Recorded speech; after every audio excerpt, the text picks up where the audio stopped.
We're delighted to welcome Ian Lee and Vicky Beeching, and they have got the newspapers. They've gone out and got them this morning so that you don't have to do that. And this is an intriguing thing, Ian. First front page of the Sunday Express, and they're asking this question: who cut off the pilot? This is the co-pilot's final call. Yeah. What's amazing about this Malaysian the airline disaster, tragedy, mystery, whatever it is? Where are we? 4 weeks? Five weeks, one day. Now, is it? And more keeps coming out that you think would have come out really early on. Now, the latest thing is, the headline is slightly misleading. There is a claim that the co-pilot started to make a phone call after the communication had been cut, after the last communication, and the phone call dropped. If you read the story, it's not actually quite as detailed as that. He may have made a phone call, but it's likely that his phone was almost certainly turned on at the very least. So he had it switched off for the whole flight. Then towards the end, his phone was turned on, they're saying, and registered with a telecom tower, and then that connection was dropped. It just amazes me. I mean, there's a lot of guesswork going on around this. No one knows what happened. Maybe we will, maybe we won't. But it is amazing that 5 weeks later, bits of information that you think would have come out really early on are still leaking out. And it does kind of give weight to the conspiracy theorists. I personally think there was a horrible disaster, they all passed out, it ran out of fuel and it crashed. But it's just an intriguing mystery. Yeah. And I know that time is running out now to find the signals as it's past its 30, the battery of the black box is running out. Yeah. Well, plenty more time for more conspiracy theories. There is, and it's terrible for the families too, because you think about the new things that are coming to light, and some of the interviews with them, they're saying, we just can't believe a word that anybody says. It doesn't matter what the Malaysian government tells us now, we won't believe it, because, you know, again, this is another thing that you think, why are we only finding this out now? And their emotions must be just soaring and crashing. I think any information, they hold on to anything because you'd rather know than not know. I mean, I suppose this is why this will continue happening. What do we know about Kate and a baby on the way? Why did the press get so... Well, that's my question. That's my question. Well, it's very interesting. Really? I mean, I agree. Who cares? We obviously love Prince George because he is cute and we're interested, but I think there becomes a level of interest where it almost, I don't know, it gets a bit ridiculous. So William has made one comment on their tour to somebody who made a shawl for George, saying you might need to make another one soon.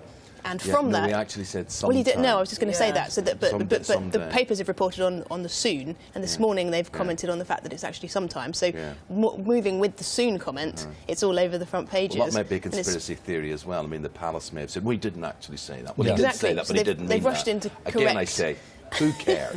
Right? Who cares? How many, the Mail and the Express, how many gorgeous George souvenir pullouts do I need? Who keeps these? I don't know. People do. You'd be I don't even keep souvenirs of my own children. I honestly cannot believe anybody... What about I can't open my papers this week. Who has all this Charles and Diana memorabilia all over her house, completely covered by it. That's her life. That's her life. I don't want to say get her life, but, you know, it's it gets kind a bit much. I mean, the one thing I did like about this story was they also reported that William had made a bit of a sort of sideways comment about Kate's dress being a bit bright. And I think it's nice when we actually see the kind of reality of their kind of down-to-earth relationship, and I like that. They're not down-to-earth. They're billionaires. But it's nice to just see kind of behind the scenes a little bit, rather than just, you know, just the kind of, you know, glamorousness of it. So I quite like it when we see the personalities shining through. I feel sorry for that poor Maori fella whose bum keeps getting shown in all the papers. I thought Kate kept a very straight face. I would have found that quite difficult. Whoa. This is very, very interesting, the Hillsborough disaster and the football matches, the various matches that took place around the country yesterday in this show of solidarity, which I have to say is growing year on year since this terrible tragedy. Yeah, and it's particularly pertinent at the moment with the inquiry, the inquest, whatever you want to call it, going into it. I think nearly all... Did all of the matches, all matches in England delayed the kick-off and observed a minute's silence at 3:06 p.m. And they'll do it today as well. And they'll do it today, are they? And I just think that picture, the Wembley Stadium with those 96 seats with the scarves over, it's just... such a striking image, isn't it? Whatever your thoughts are on sport or anything, just that image, I think, is so powerful. It will bring a lump to anyone's throat. And well done, everybody, for observing it. It's one of those things that people seem united in. Even I'm not a huge football fan, but football can, you know, people can be rude and obnoxious. This is the one thing that they all seem united today in. there'll be very powerful scenes at Anfield when Liverpool play Man City, and that will be delayed. That's 1:37. Right. Just an incredible picture. It is great. It's great to see, as you say, it go beyond team loyalty to fan loyalty, because these were football fans. So I think any fan can What relate. sort of loyalty, Vicky, would there be to Stephen Lawrence's mum, Doreen, if she was to run for London Mayor? Yeah, this is very interesting. So the Radio 4 Women's Hour Power List came out last week, and Doreen Lawrence was named as the #1 game changer for making a real difference to society. And I thought that was very much well-deserved. I loved it when they announced Would she her want name. this? I think it'll be interesting to see if she's interested. They're saying here that she's tipped to be approached for London Mayor, but I think she would have a lot of resonance with people as an everyday person who has stood up for what's right and made a real difference. You know, not a career politician. Yeah, but I get that. But does that, you know, qualify you to run? Well, that's the question, because I mean, we've obviously seen what she's done in terms of her own fight for justice, but we'd need to hear her thoughts on, you know, things like how she would want to change London transport. Or, and her personal story doesn't necessarily mean that she's no. political. She is an incredible woman. She has been through a lot, and she has fought for a lot, and more power to her. Does that necessarily make you London Mayor material? I don't necessarily think so. Okay. Well, one of the things she'll be responsible for is a lot of transport, and in London, a high-flying hedge fund manager can be revealed today as Britain's biggest fare dodger. This is brilliant. Yeah, City high flyer dodged £43,000 in fares. £43,000. The senior city executive dodged the fare for a 1-hour, 22-minute journey between the village of Stonegate in East Sussex and central London for 5 years. Okay, exploited a loophole, and so he's got the £43,000 bill. And they said they got caught. They busted him, and the train company said, "It's £43,000." Most people would kind of go, He went, "Yeah, OK." Just wrote them a cheque. He just paid it off. He paid it off within 3 days of being asked to pay up as part of an out-of-court settlement. So this fella could afford it. You know, if he can write a cheque for £43,000, he can afford it. And you kind of think, well, you know, naughty little chancer. How could they tell he dodged that amount over those years? There'd be no record of that. Yeah. I guess they must have done the maths and. Yeah, but then how do they prove it?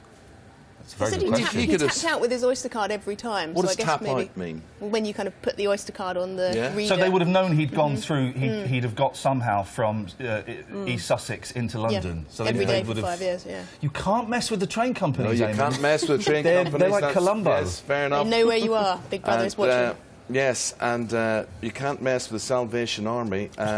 With the hunt is on to identify a streaker who gives his clothes to the Salvation Army. Now, hallelujah. We're going to be talking about that after this short break. Okay. Teasers.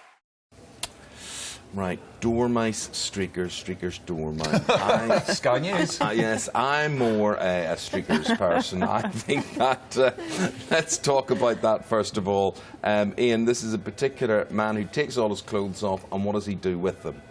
Yeah, he goes into the Salvation Army charity shop. He goes into the dressing room. He takes off his clothes. He then parades around the shop naked, and then I think he leaves. Does he go? Well, he leaves his clothes. Moments later, the volunteer told me the man went straight into the changing room. Moments later, he walked out without his clothes on, and then I guess he must. That's not him, by the way, if anyone's... That's not his. That's me. I think it is. Now, listen, it's all a bit funny. There is a slightly serious side to this, that a schoolgirl was in the shop and she was upset and someone shielded her eyes. Good for them, well done. Good on them. But aren't people weird? Aren't there... You know, people are nuts. And the fact that someone thinks this is acceptable behaviour to do, you know he's going to be an unpleasant-looking person naked as well. These nudists always are.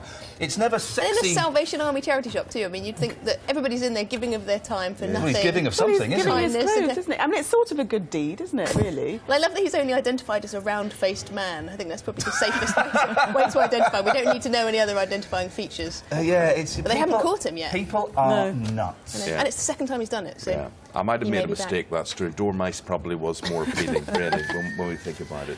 Dormice are much safer. Right, so dormice, are they nicer than most mice? This is quite a sweet story, quite heartwarming as people wake up on Sunday morning. The species of dormice apparently declined in the 50s as hedgerows were, you know, more and more chopped down, and they're trying to reintroduce them. So they've released 700 dormice into the wild, but apparently it hasn't really caught on because they keep falling asleep.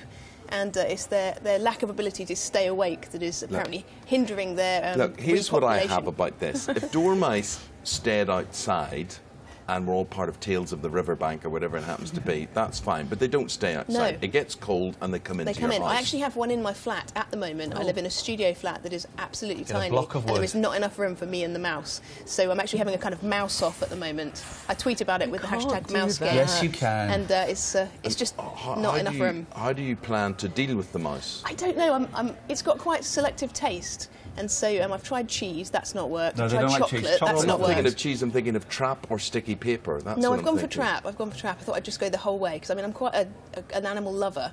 But I think when you're in a studio flat as tiny as mine with me and a rodent, it's just a bit much. This project has gone for 21 years, cost £13,000 a year to reintroduce dormice back into the... Well, for goodness sakes, go and They get can a have nurse my or one. something. I'll Go give and- them my one. Yeah, they can have that one. Horrible things.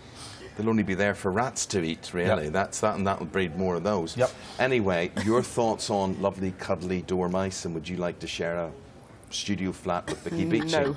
Imagine. I think you can say with As mice. in a mouse. I'm not saying that you in general. I'm just I'm not saying advertising for roommates if you were a at the mouse. moment. Here's Nazanin. Is it good weather for mice? Let's find